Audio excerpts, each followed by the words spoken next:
explore the same concept of a 2D array in MATLAB. Alright, so in MATLAB we call it matrices. Alright, and let's go ahead and do this. So I'm going to show you how to create this 2D matrix in MATLAB.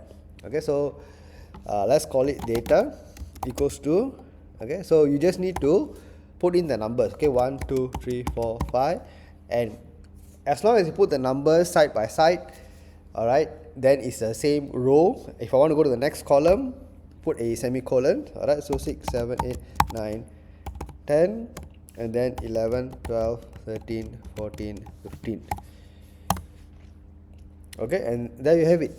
Alright, so it's very easy to create a 2D matrix in MATLAB. Alright, just remember that the moment you put a semicolon, you go to the next row. Alright, now to access all the elements either in terms of row or column, okay, all you need to do is use the colon operator. So for example, if I want to print out all the elements of so in matrix, the indexing is from 1. Okay, in C we say the indexing starts from 0. For MATLAB it is starting from 1. So this is row 1, this is row 2, this is row 3. Okay, so if I want to print out row 2, I will say data row 2, and I want to print out all the elements, okay, in row 2. So all I need to do is put a comma and put a colon.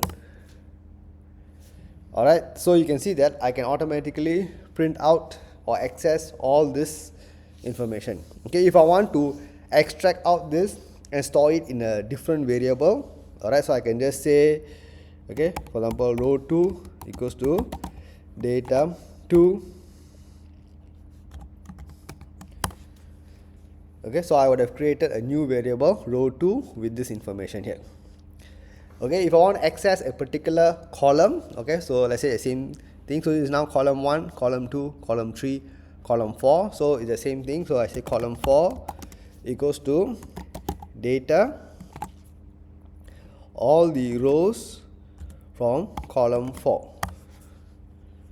Okay, so I'll access 4 9 14. Okay, now if let's say I wanted to access the column data, but I wanted it to be stored in a row vector, what I need to do is I can transpose the data. So I can say column 4 T, okay, is data for, okay, but I put the colon sign at the end, the single quote at the end. Okay, the single quote at the end basically means you transpose the data. Okay, so column 4 is extracted, but since I transpose the data, it is now stored as a row vector instead of a column vector.